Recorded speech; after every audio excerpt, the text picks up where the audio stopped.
ഇന്നേ നമ്മളെ വീട്ടിലൊരു സ്പെഷ്യൽ ഡേ ആണ് കേട്ടോ. എൻ്റെ വീട്ടിലല്ല, എൻ്റെ മൂത്തച്ഛൻ്റെ വീട്ടിലാണ്. ഇവിടെ ദിൽഷനെ ഇന്ന് പെണ്ണ് കാണാൻ വരികയാണ് കേട്ടോ. എനിക്ക് 3 മൂത്തച്ഛന്മാരാണ്. അപ്പോൾ 3 ആളെ വീട്ടിലും കുട്ടികളെ കെട്ടിക്കാനും കെട്ടിക്കൊണ്ടുവരാനൊക്കെ ഉള്ളതുകൊണ്ട് തന്നെ ഒന്ന് കഴിയുമ്പോൾ ഒന്ന് ഒന്ന് കഴിയുമ്പോൾ ഒന്ന് ഒന്ന് കഴിയുമ്പോൾ ഒന്ന് അങ്ങനെയാണ് കേട്ടോ ഇപ്പോൾ നടന്നുകൊണ്ടിരിക്കുന്നത്. അപ്പോൾ ഇപ്പം അടുത്താണ് ഒരു പരിപാടി കഴിഞ്ഞിട്ടുണ്ടായിരുന്നത്. അപ്പോൾ ഞാൻ ഈ കല്യാണം എന്താവും എന്താണെന്നൊക്കെ അറിഞ്ഞിട്ട് അറിയിക്കാമെന്ന് വിചാരിച്ചിട്ടാണ് ഇത് അപ്ലോഡ് ചെയ്യാതിരുന്നത്. ഇതാണ് കേട്ടോ ദിൽഷ. ഓള് ഭയങ്കര ചമ്മി ഇരിക്കുകയാണ്. അല്ലൂബി പിന്നെ നമ്മളോട് തെറ്റിയും കൊണ്ടേ ഇരിക്കുകയാണ്. അങ്ങനെ പലരും പല ടൈപ്പിലായിട്ടാണ് കേട്ടോ.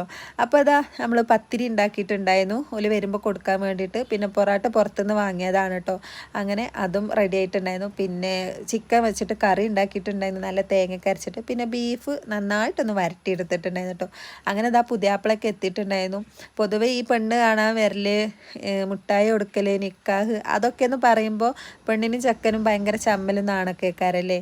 അപ്പോൾ ഇതാ വെള്ളമല്ല ഹോർലിക്സാണ് ഫസ്റ്റ് വന്നപ്പോൾ തന്നെ കൊടുത്തിട്ടുണ്ടായിരുന്നത്. പെണ്ണും ചെക്കനൊക്കെ കൊടുത്തു, കണ്ടു, സംസാരിച്ചു. പിന്നെ ഓല് ചായ കുടിക്കാൻ വേണ്ടി ഇറങ്ങി. ഓല് നമ്മളോട് വിവരം പറയാമെന്ന് പറഞ്ഞിട്ടാണ് കേട്ടോ പോയിട്ടുണ്ടായിരുന്നത്. പിന്നെ ഓല് വൈകുന്നേരം ആയപ്പത്തിന് വിളിച്ചിട്ടുണ്ടായിരുന്നു ചെറുക്കന് പെണ്ണിനൊക്കെ ഇഷ്ടപ്പെട്ടെന്ന് പറഞ്ഞിട്ട്. ഇതാണ് എൻ്റെ മൂത്തച്ഛനാണ് കേട്ടോ. ഇതിൻ്റെ മുന്നൊരു വീഡിയോ ഞാൻ ഇട്ടിട്ടുണ്ടായിരുന്നു കല്യാണത്തിൻ്റെ. ഞാൻ പറഞ്ഞിട്ടുണ്ടായിരുന്നു കാറ്ററിംഗ് സർവീസ് നടത്തണേന്ന്. മൂപ്പരാണ് കേട്ടോ ആള്. അപ്പോൾ നമ്മൾ ഓല് പോയിട്ടാണ് കേട്ടോ ചായയൊക്കെ കുടിച്ചിട്ടുണ്ടായിരുന്നത്. കുട്ടിപ്പട്ടാളൊക്കെ കുടിച്ച് റെഡി ആയിരിക്കുകയാണ്. എന്തായാലും പുതിയണ്ണിനോട് നമ്മൾ വിവരം ചോദിക്കണമല്ലോ എങ്ങനെയുണ്ട് ചെറുക്കനെന്നുള്ളത്. ഓൾക്ക് എന്തായാലും ഓക്കെയാണ് കേട്ടോ. അപ്പോൾ അടുത്ത വീഡിയോ ആയിട്ട് കാണും വരെ ബായ്.